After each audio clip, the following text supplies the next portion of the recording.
Assalamualaikum warahmatullahi wabarakatuh. Waalaikumsalam. Alhamdulillahirrahmanirrahim.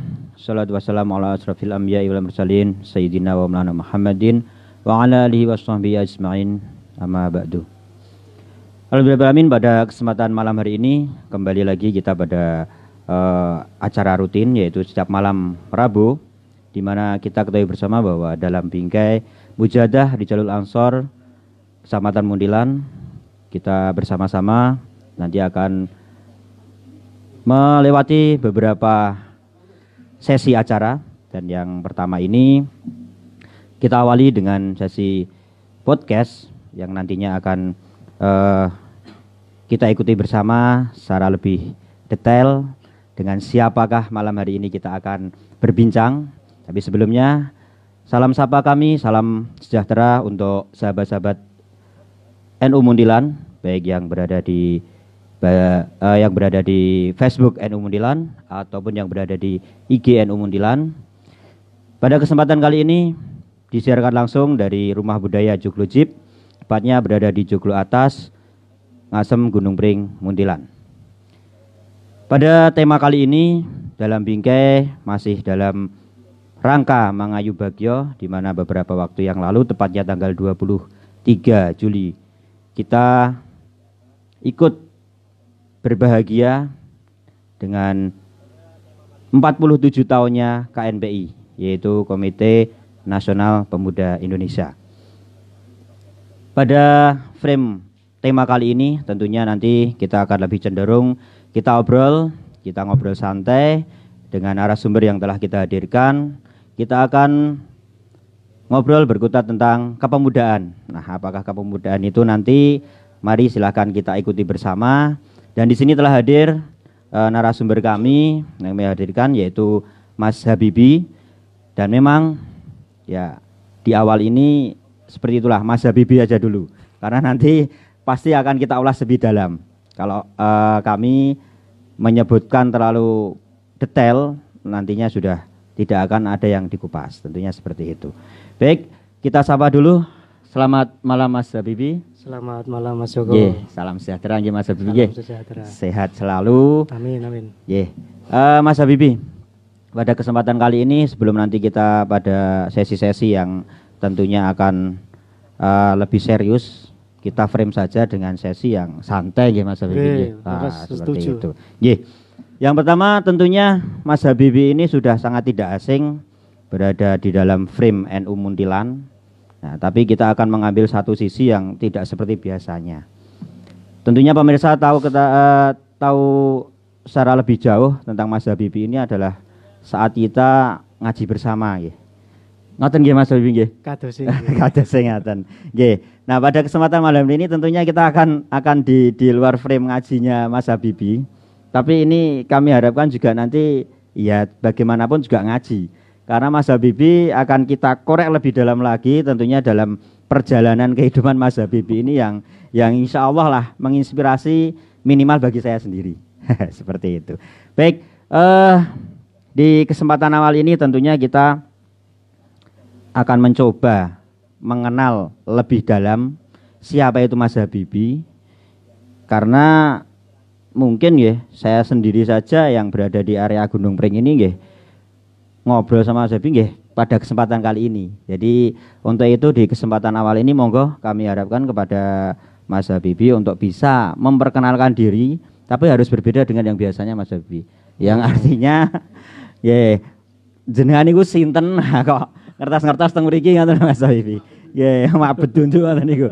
Monggo kesempatan awal Mas Habibi dipersilakan untuk bisa mengulas tentang siapakah jenengan niku. Ajaib niki mak beduduk ini. Nggih, terima kasih. Assalamualaikum warahmatullahi wabarakatuh. Waalaikumsalam. Selamat malam dan salam sejahtera untuk kita semua. Seperti tadi Mas Joko bilang mak beduduk. Jadi bahasanya nih, kadang saya itu di sini bahasanya baru-baru Mas. Kemarin saya sama Mas Zahrul itu Kang Senan. Kang Senan ternyata janjian. Meskipun saya lahir di Demak, Jawa Tengah, tapi lama di Jawa Timur. Jadi mulai dari Merocot langsung dikirim ke Jawa Timur. Ke Jawa Timur. Di Jawa Timur biasa kita cari makan lah Mas. Cari makan ke sana sini terus numpang cari kaweruh sedikit demi sedikit. Mulai dari di Kediri, di Jember, kemudian di Situbondo, Banyuwangi seperti itu. Ya cuman jalan-jalan lah. Kayak Mas Aji kan suka itu. Suka jalan-jalan. Traveling. Traveling. Ngoten Mas. Ini menarik karena kulitnya yang jenengan umpanke nggih Mas nggih. Tadi jenengan ngendikake di Demak lahir Procot langsung ke Jawa Timur dan jenengan mengistilahkan biasalah cari makan. Nah, proses tentunya nggih. Proses itulah. Sebelumnya tapi Mas Habibi, saya taunya ya memang Mas Habibi nggih. Lah jenengan itu nama lengkapnya mungkin dengan titelnya bagaimana ya? Wah, titel atose mboten usah nggih. Titele tuan mawon. Apa Mas? Terus lek namine nggih Habibi ngoten mawon.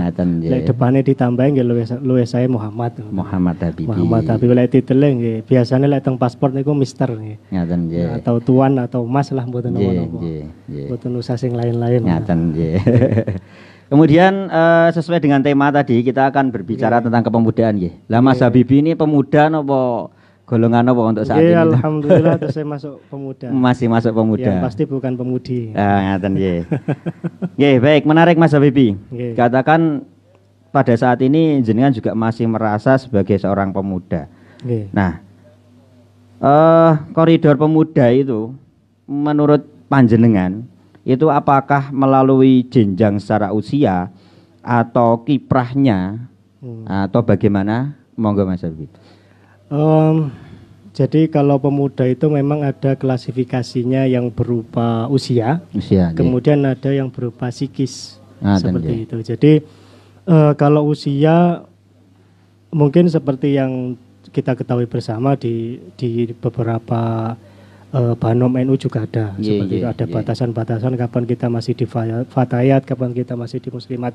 Kalau secara psikis menurut saya itu yang harus kita eksplor lebih banyak gitu Mas. Jadi belum tentu orang yang usianya secara usia dia masuk di muslimat, tapi secara psikis dia masih fatayat. Seperti itu Mas.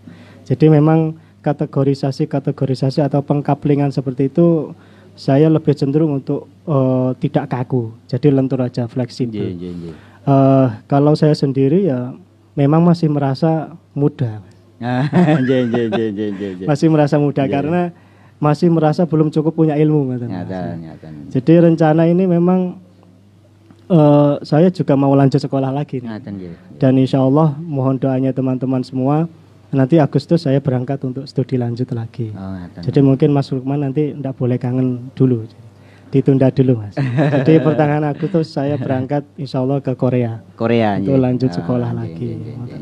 Baik pemirsa, Mas Habibi ini kita ketahui tadi di kalimat akhir beliau akan melanjutkan studi insya Allah ke Korea. Nah, kira-kira untuk menuju ke Korea ini kan juga ada proses-proses sebelumnya ya yang mungkin perlu kita ketahui ini.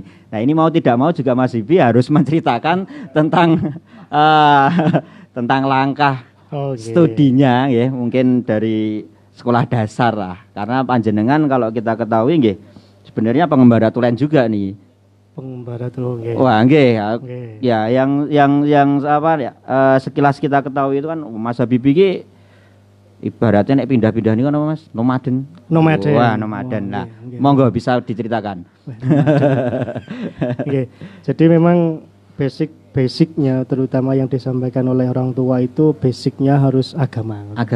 Basicnya itu harus agama. Minimal yang pertama itu kan tauhid. Kemudian kalau sudah tauhid nanti outputnya adalah berupa akhlak seperti itu. Itu yang penting. Kok baru kuwi terserah kowe le. Fondasinya seperti itu. Kamu mau ngumboro seperti apa, mau membaca buku apa itu terserah. Tapi yang pasti yang pertama tauhid seperti itu. Dari situ saya mulai terpacu membaca tidak hanya buku-buku kitab-kitab di pondok pesantren seperti itu. Jadi mulai membaca buku-buku dari luar seperti buku yang umum misalkan Madilog karyanya Tan Malaka. Kemudian ada buku-buku filsafat Sokrates seperti itu juga sangat bagus saya kira. Karena ilmu filsafat sendiri juga nyambung dengan tasawuf sebenarnya. Tasawuf sendiri dia berkembang setelah adanya Yunani. Seperti itu Mas. Jadi ada nanti cabangnya namanya tasawuf falsafi seperti itu. Itu juga nyambung. Jadi menarik. Yang pertama memang bekalnya harus tauhid ya, fondasi yang kuat. Fondasi yang kuat. Kalau setelah itu terserah. Jadi saya mulai dari kecil memang didikan basicnya agama. Pesantren tentunya. Jadi mulai dari madrasah ibtidaiyah, madrasah sanawiyah, SMA-nya pun SMA di pesantren. Sing kuwi lanang karo wedok dipisahke Mas. Jadi begitu keluar dari pondok ya rada piye. Jadi begitu selesai mondok itu pas kuliah. Jadi kuliah saya ngekos. Kuliah ngekos di Malang, kemudian saya lanjut di Jogja. Di Gajah Mada, dan kemudian ini insya Allah lanjut lagi ke Korea. Malang kemudian ke Jogja gitu. Tentunya di Malang karena tadi di awal Mas Habib ini mengatakan Malang duluan, artinya S1-nya di Malang. Kemudian S2-nya menempuh di UGM. Kalau bukan sebuah privasi, jurusannya apa Mas Habib? Jurusannya melenceng jauh nggih, biologi. Dari S1-nya? S1-nya biologi. Biologi juga. Baik. Ini pemirsa tadi disampaikan merupakan perjalanan studi dari Mas Habibie. Kemudian perlu kita ketahui juga ada mungkin korelasi dari studi Mas Habibie ini. Ya, saat ini Mas Habibie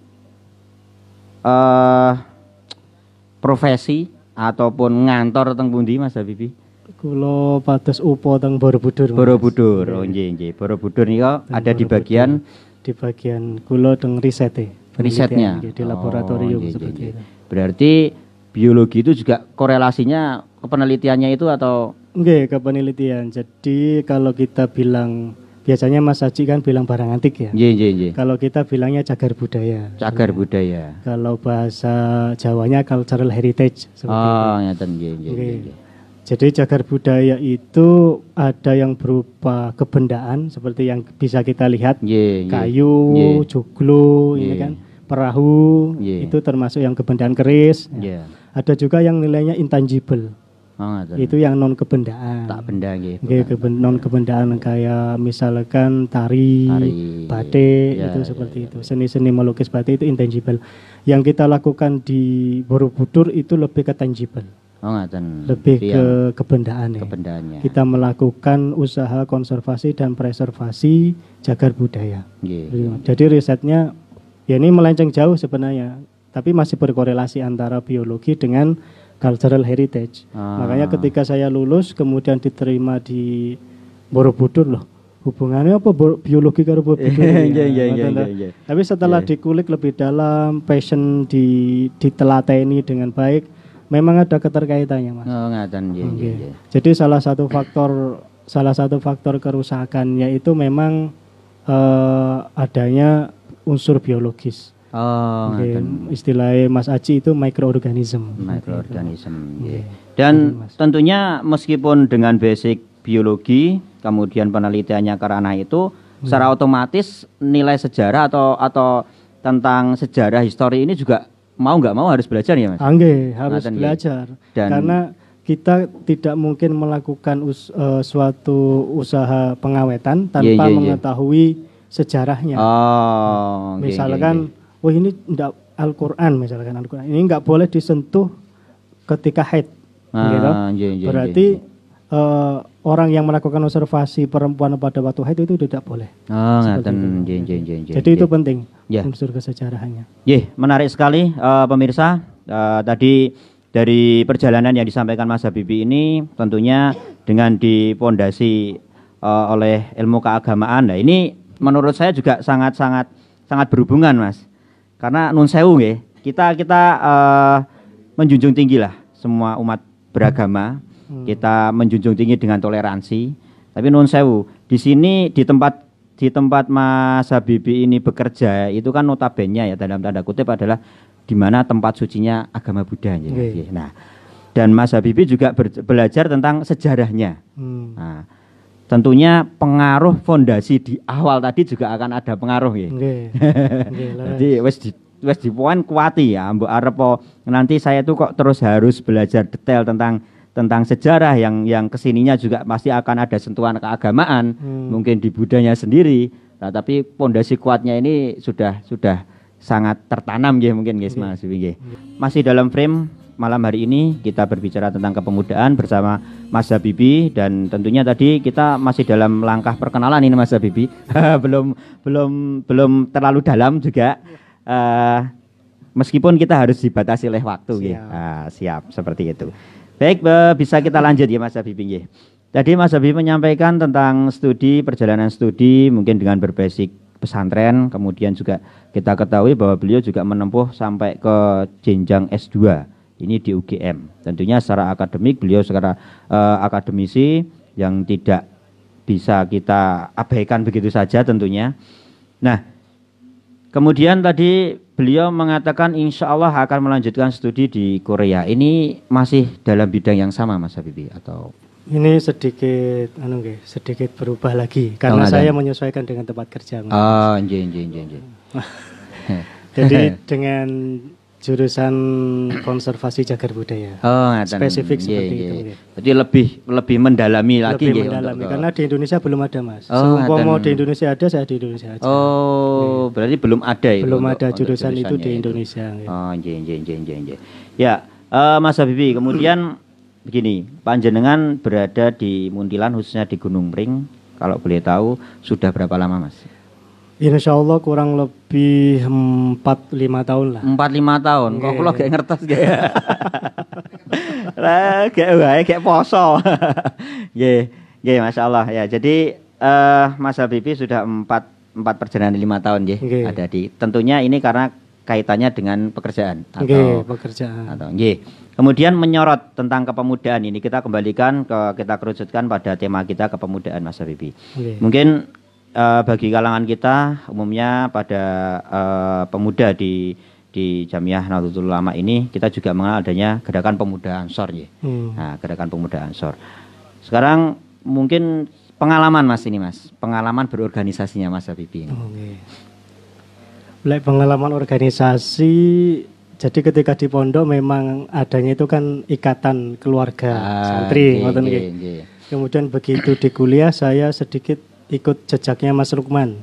Jadi ikut PMI Mas. PMI. PMI. Ibnune mahasiswa. Nggih, Ibnune mahasiswa PMI, dan memang di situ kita di kader dilatih beda dengan organisasi ekstra dan intra nggih. Kalau intra kan misalkan himpunan. Kalau yang ekstra kayak PMI dan lain-lain itu kita dilatih untuk masalah pendanaan. Karena kalau intra kan dana itu sudah pasti rutin dari rektorat seperti itu. Sedangkan mahasiswa ekstra kayak PMI itu kita harus berupaya sendiri seperti itu. Nggih, makaten. Kemudian dari pengalaman yang Mas Habibie berproses ini ya. Kemudian melihat pada pergerakan-pergerakan khususnya karena sudah cukup lama juga mungkin berjalan 5 tahun di Gunung Pring pada umumnya di Muntilan ini.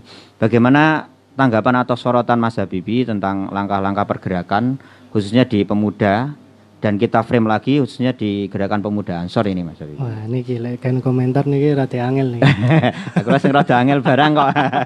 Wong kula iki langsung karena kulo sendiri untuk berinteraksi dengan teman-teman Ansor juga jarang. Ngeten Tapi mungkin sedikit yang bisa saya sampaikan bahwa mau tidak mau kita sekarang kan sudah masuk pada revolusi 4.0 ya.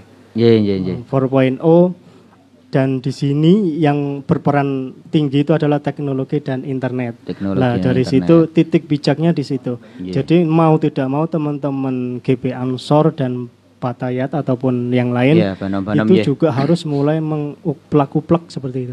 Internet, media sosial dan lain-lain. Karena kalau kita melihat perkembangan sekarang, jenengan juga sudah bisa melihat sendiri untuk gerakan Islam yang non wasatiyah, yang non wasatiyah ini sudah sangat tersistematis. Mereka menyasarnya malah ke pemuda Mas. Ke organisasi kepemudaan mulai dari level SMA sampai level kuliah. Kayak di Rohis itu sekarang lebih cenderung ke gerakan non wasatiyah. Yang saya katakan seperti itu ya. Non wasatiyah itu ciri-cirinya apa? Mereka lebih cenderung ke tekstualis. Ke tekstualis pemahamannya itu tekstualis dan mengabaikan pemahaman yang kontekstualis seperti itu Mas.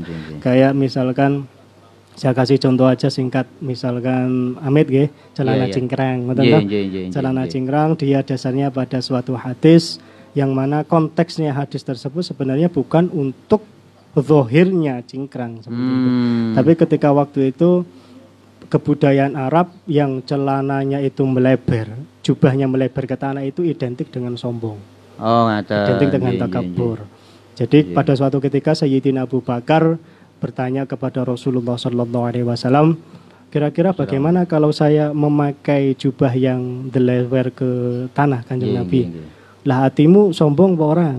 Boten, ya wis rapopo.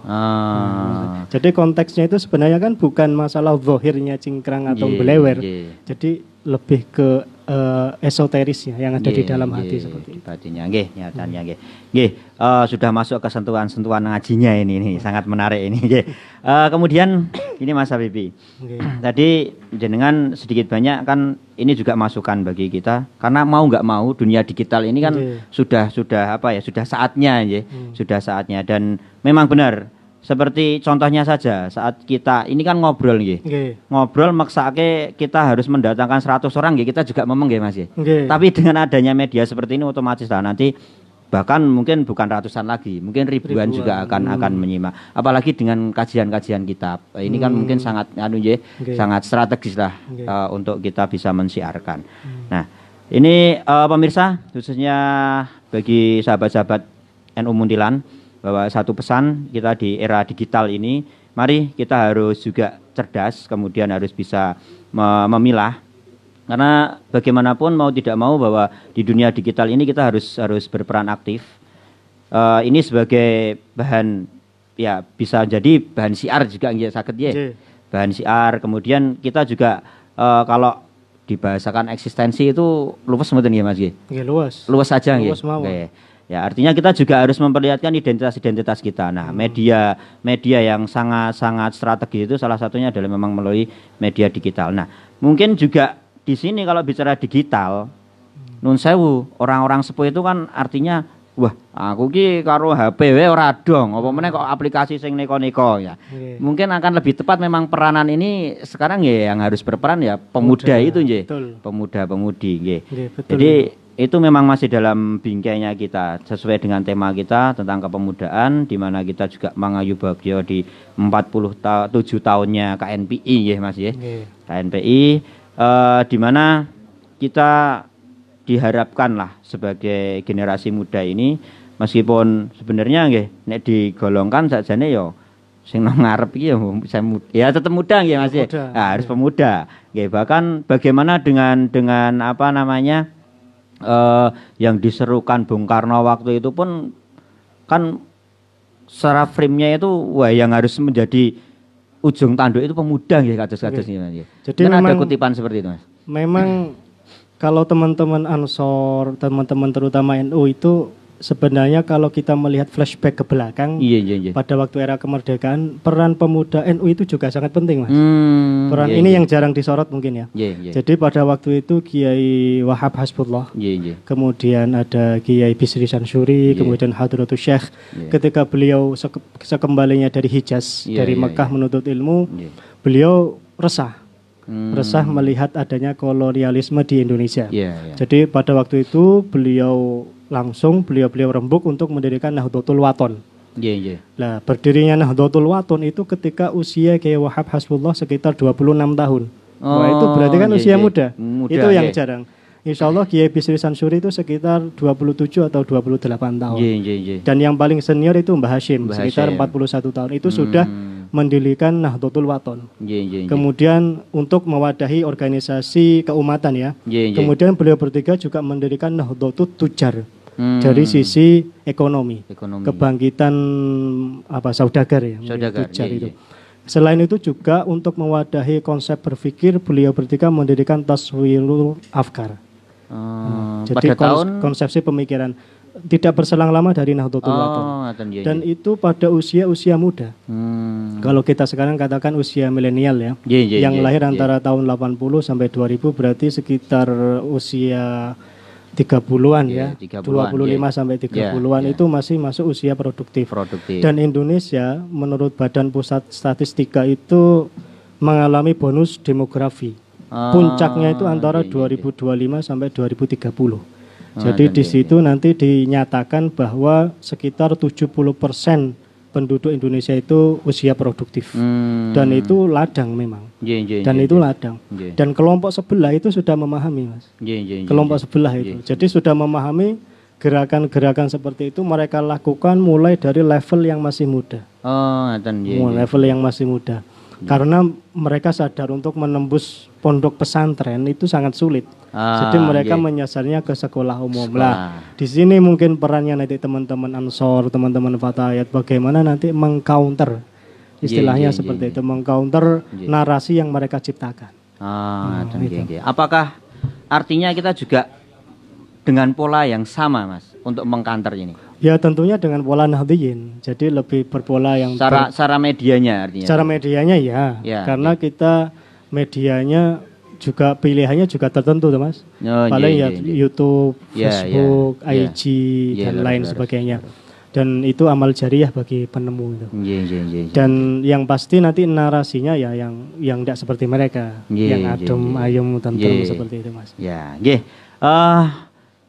Pemirsa, sudah masuk pada inti ya. Ini tadi bahwa sentuhan-sentuhan ngaji kita bicara tentang kepemudaan hingga flashback pada sejarah di mana dulu para pendiri Nahdlatul Ulama juga dengan gelora mudanya ya tentunya ya. Gelora mudanya ini tidak mainan. Mungkin saat ini ya kita yang dihadapi itu kadang orang tidak merasa ini musuhku mungkin ya. Kalau dulu kan jelas karena penjajahan ya, karena penjajahan. Nah, saat ini kita juga harus berpikir karena mau nggak mau kalau dikategorikan sebenarnya kita juga ada kerana penjajahan. Tapi istilah penjajahan ataupun secara makna penjajahan sendiri ini kan sudah berbeda ya. Kalau dulu kedaulatannya, sekarang itu kan mungkin akidah pun bisa diistilahkan dijajah, betul Mas? Kalau akidah. Bisa ya. Nah, inilah jadi kita juga harus berjuang. Makanya mungkin istilah dari berjuang sendiri kita juga harus ada strategi dalam hal perlawanan pada penjajahan, terutama pada penjajahan akidah. Nah, ini kembali lagi ujung tanduk yang diharapkan memang karena dunianya adalah dunia digital ini yang bermain nanti memang dari sahabat-sahabat Ansor ini diharapkan lebih lebih aktif. Kemudian ini yang selanjutnya Mas Habibie, kita sebagai pemuda Ansor ini, gerakan pemuda Ansor ini, tentunya kita dituntut adalah dengan langkah-langkah inovatif, inovasinya. Tapi kita juga punya slogan kan, tradisi dan inovasi. Nah, ini bagaimana menempatkan kita sebagai generasi muda ataupun gerakan pemuda Ansor ini terhadap sisi tradisi dan inovasi ini harus bagaimana ngaten Mas Habibie? Dari sudut pandang jenengan. Karena memang NU itu tidak lepas dari kultural ya. Jadi kalau di dunia pesantren itu ada kaidah al-muhafadzatu 'alal qadimis shalih wal akhdhu bil jadidil aslah. Jadi memang kita tetap mempertahankan tradisi yang baik, yang dulu, dan juga kita tidak menutup mata untuk mengambil yang baru, yang lebih baik seperti itu. Jadi adanya teknologi informasi seperti ini juga sangat baik. Kalau kita bayangkan ini pas era pandemi kemarin, sebelum adanya teknologi informasi Facebook, YouTube, ketika santri dipulangkan itu selama 3 bulan, kurang lebih 3 bulan itu tidak bisa ngaus sama kiai itu kan kering hatinya. Nah untungnya dengan adanya media online itu mereka tetap tersambung dengan masyayikhnya seperti itu. Jadi itu suatu jadidil aslah, hal baru yang lebih baik menurut saya. Nah di situ ladangnya untuk teman-teman semua bagaimana nanti mengolah konten atau membuat inovasi konten yang tetap menarik tapi sesuai dengan pagunya. Sesuai dengan rel, pedoman, konon asasiyahnya itu tetap seperti itu. Artinya ini juga bisa menjadi corong tentang keilmuan, tentang apa yang telah diwariskan, yang kita sebut juga dengan tradisi. Kemudian langkah inovasi ini sebagai corong untuk menyuarakan ataupun mensiarkan lah ya ibaratnya seperti itu ya. Betul. Karena secara hukum fikhiyah itu saja juga mengalami perubahan ya. Seperti yang sering saya sampaikan, taghayyurul ahkam bi taghayyuril azman. Berubahnya hukum itu fleksibel mengikuti perubahan zaman seperti itu Mas. Jadi saya kira untuk masalah yang lain juga harus mengikuti seperti itu. Nah, ini pemirsa. Jadi mau nggak mau itu tadi kembali bahwa sekarang ada eranya digital. Nah, padahal digital ini nun sewu, zaman Nabi nak gitu nonton ya Mas. Nah, ini nek ya kategori katalah wah misalkan jualan bid'ah kayak ngaji online nganggo mic. Ning manfaate. Lah piye kitab bisa tersampaikan ngajine sing janjane ya di rumah kita enggak tersentuh dengan kajian-kajian itu, akhirnya dengan basis online ini bisa juga ikut mengaji. Artinya kemanfaatannya nggih. Kemanfaatannya ini. Nuwun NU Sawangan Magelang, saatnya yang muda yang tampil nggih, matur sembah nuwun. Nah, saya ini kalau dari komentar ini ya memang kudune ya sing enom ini ya, kudu tampil nggih. Sing enom ning nggih ya itu Mas Habibie. Mungkin karena enom itu taruhlah nun sewu secara psikis yo kayak karang kayak produktif, tenagane yo kayak turah-turahe nggih. Terkadang kontrol emosinya. Nah, ini nun sewu dalam pergerakan kita, peranan ya nun sewu, peranan bagi yang sepuh ini bagaimana supaya justru tidak terjadi pripun nggih? Miskomunikasi lah, taruhlah. Karena nun sewu sing enom karepe ngeten apalagi dengan basis digitalnya. Yang sepuh dengan pegangannya ning ora ngerti teknologi nun sewu. Dados masih ada idealisme. Nah, ini bagaimana khususnya dalam frame nanti untuk para pemuda ataupun nek sepuh wong ya urung tahu sepuh nggih ya ning sudut pandang saja lah. Sudut pandang saja. Niki pertanyaannya abot ya. Pun pesen wau abot-abot ya. Dados ngeten. Lek kados ngoten sebenarnya memang sedikit nggih kula sanjang ngapunten niki sedikit mistake kesalahan di NU itu memang masih mengunggulkan sistem senioritas seperti itu. Memang sedikit, tapi belakangan ini sudah enggak karena sudah banyak kader-kader NU yang tampil dan tersebar di seluruh negara bahkan karena ada PCI NU. PCI NU Sabrang niku Mas Zahrul. Ketua ini. Benjang Korea jenengan Korea. Jadi memang dan itu sudah dicontohkan Kanjeng Nabi Muhammad sallallahu alaihi wasallam pada waktu beliau di akhir usianya dan sakit-sakitan itu kan di Syam itu bergejolak. Jadi pada waktu itu padahal di situ ada sahabat Abu Bakar, ada sahabat Sa'ad bin Abi Waqqas, kemudian ada sahabat Umar bin Khattab. Tapi malah yang ditunjuk sebagai panglima perang adalah sahabat Usama bin Zaid. Usama bin Zaid pada waktu ditunjuk itu sekitar 18 tahun ya. Dan itu terjadi pergolakan Mas. Sahabat-sahabat itu ngeremeng istilahnya gitu.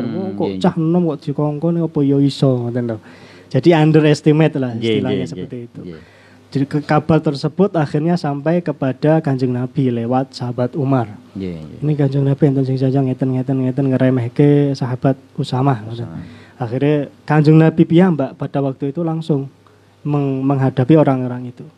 Orang-orang tersebut bahwa menjelaskan lek kowe ngeragukke iki berarti kowe ngeragukke aku sebagai utusan Allah. Ngoten. Kanjeng Nabi dawuh kados ngoten. Pada waktu itu langsung diem. Dan itu dibuktikan juga oleh yang muda.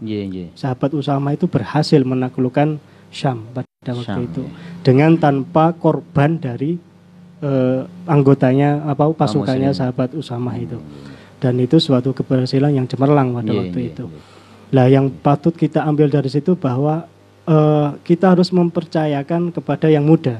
Ini dari aspek yang orang tua seperti itu, mempercayakan kepada yang muda tanpa harus melepaskan kontrol. Tapi tetap memantau, memonitor seperti apa perkembangan yang itu. Kemudian yang muda ketika diberikan kepercayaan yang menjalankan semaksimal mungkin, seoptimal mungkin. Jangan ya biasanya kan sundul-sundulan sundulkan ngoten ta. Sanam sundulkan. Tapi tetap menjalankan secara optimum. Yang tua juga mengayomi, mempercayakan kepada yang muda sebagai bentuk wujud sikap kaderisasi. Itu yang sangat penting bagi organisasi ini kaderisasi karena kalau nggak ada bahan bakarnya juga nggak akan jalan roda organisasi seperti itu. Matur sembah nuwun. Sahabat Facebook maupun IG NU Muntilan. Ini tadi sudah banyak diulas. Kemudian perlunya juga kita ketahui bersama dalam hal pergerakan nggih. Tentunya apalagi dalam media teknologi yang semacam ini, tentunya kita juga peran ini ya Mas. Peran itu artinya ya, potensi dari masing-masing itu kan tentunya berbeda nggih. Nah, pengoptimalan potensi, kemudian penempatan dan rasa napa nggih, nuwun sewu. Bahwasanya kita menyadari, aku ki potensine jane ya ming kon nenggon nyekeli kamera. Ning kadang wah aku njur kapan in-frame ngoten lho. Nah, ini artinya untuk membangkitkan kesadaran tentang bahwa potensi ini kan sudah apa namanya masing-masing orang sudah mempunyai. Kemudian kita supaya selaras, mungkin ada tips-tipsnya Mas Habibie. Terutama di dalam ini sebuah kelompok. Kita tidak usah terlalu luas dalam sebuah organisasi yang mungkin cukup besar gitu. Tapi kita memanage lah. Kita masuknya pada ranah memanage sebuah kelompok dengan mengoptimalkan potensi-potensi yang ada supaya tidak terjadi crash justru seperti itu Mas. Nah, niku. Itu untuk mengenali potensi ya harus banyak bergerak Mas. Kalau mau berpotensi, melihat potensinya harus banyak bergerak. Maksudnya gini, mengikuti berbagai macam organisasi ataupun kegiatan. Nanti yang di situ merasa dia baik atau merasa passionnya terpenuhi, itu mungkin potensinya di situ. Jadi kalau di Al-Hikam, Syekh Ibnu Athaillah itu mengkategorikan ada manusia kamar, ada manusia pasar. Lek makommu makom kamar, ya wis optimummu di kamar. Jadi kayak orang di belakang layar, kayak yang Mas Lukman dan kawan-kawan sekarang itu kan di belakang layar. Tanpa keberadaan mereka kita nggak bisa seperti itu. Kemudian juga harus ada yang jadi manusia pasar. Dia tampil di muka umum, berdakwah dan lain sebagainya seperti itu. Jadi memang penting itu untuk mengkategorisasikan potensi. Karena sudah disampaikan di Al-Hikam seperti itu. Kalau orang pasar mau mencoba menjadi orang kamar seperti Mas Lukman, saya ora iso. Isone paling nggih ngeden. Tapi Mas Lukman bisa, dia tampil di sini sangat pasar bisa. Kamar niku. Pasar kamar niku. Kok diskarep to njurane. Nggih, matur sembah nuwun. Nah, baik pemirsa, kiranya ini tadi banyak sekali yang diulas dan kalau kita harus membingkai sebenarnya janjane kayak sing dobrolke apa? Ternyata terlalu banyak juga ini bingkainya. Yo mau sejarahnya nggih wonten. Kemudian sisi apa namanya filsafat ya wonten, ngajine ya jelas wonten. Nah, baik, biar nanti kesimpulannya pemirsa nggih. Nah, sekarang yang kesimpulan ringan-ringan tentunya adalah setelah ini dengan closing statementnya Mas Habibie. Supaya kita mengerucutkan apa yang kita perbincangkan pada malam hari ini. Ya monggo closing statement Mas.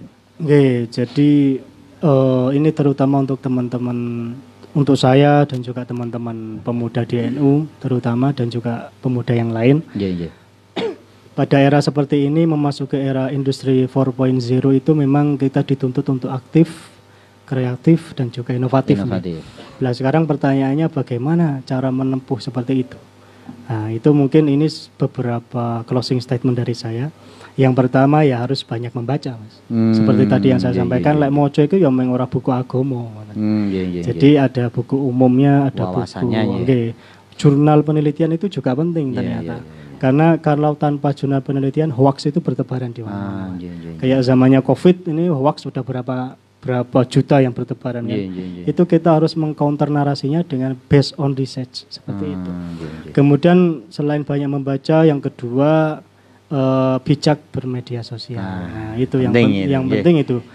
Bijak bermedia sosial, kita harus memilah, menyaring mana yang sesuai dengan terutama Nahdliyin, mana yang sesuai dengan prinsip tasamuh, tawazun, tawasud dan keadilan seperti itu harus kita utamakan. Nanti khawatirnya itu nanti ada ibu-ibu muslimat yang kurang begitu paham dengan NU melihat channel kelompok yang agak ekstremis, radikalis itu kan juga sangat berbahaya. Nanti beliau bisa menularkan ke anak-anaknya. Kemudian selain itu yang ketiga open minded Mas. Itu yang penting.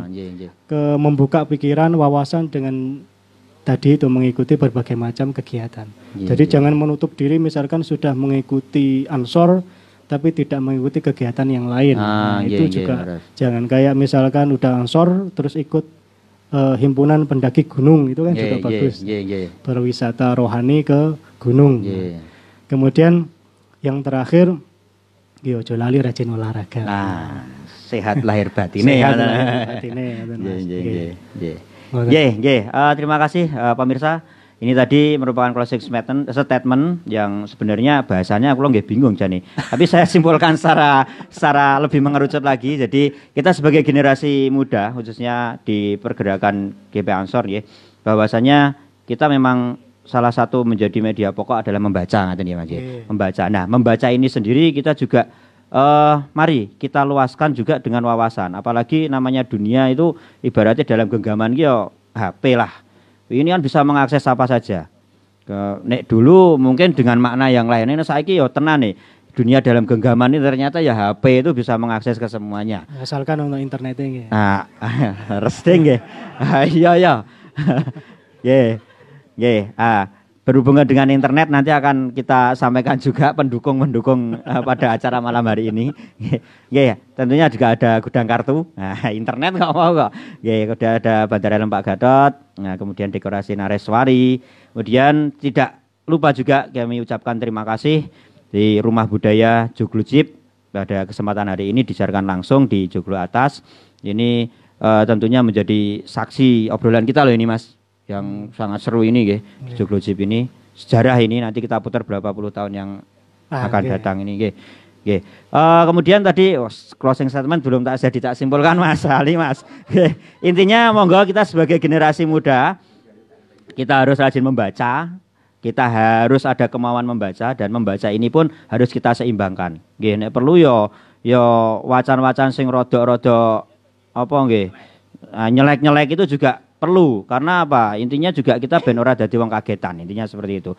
Kita bekali dengan ilmu tapi spesifikasi hanya itu saja, bahasan kita keluar dari frame kita kaget loh. Sebelumnya kok beda karo sing tak waca. Nah, kita harus bagaimana ini jadi orang kagetan. Kemudian tadi juga Mas Habibi, kita juga harus membuka.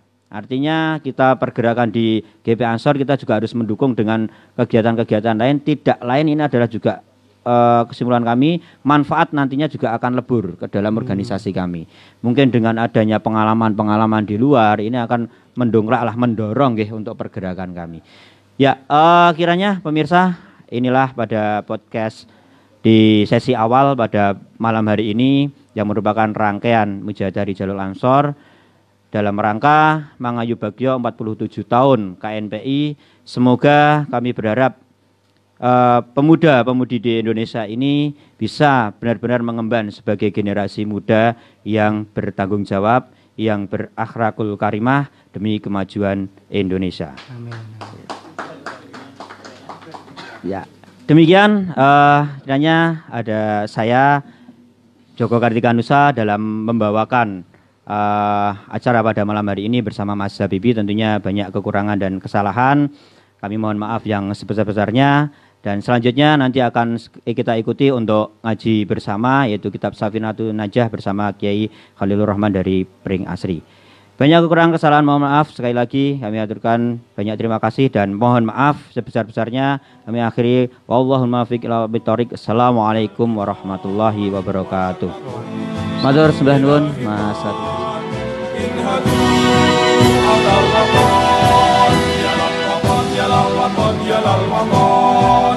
Kumpul waton minal iman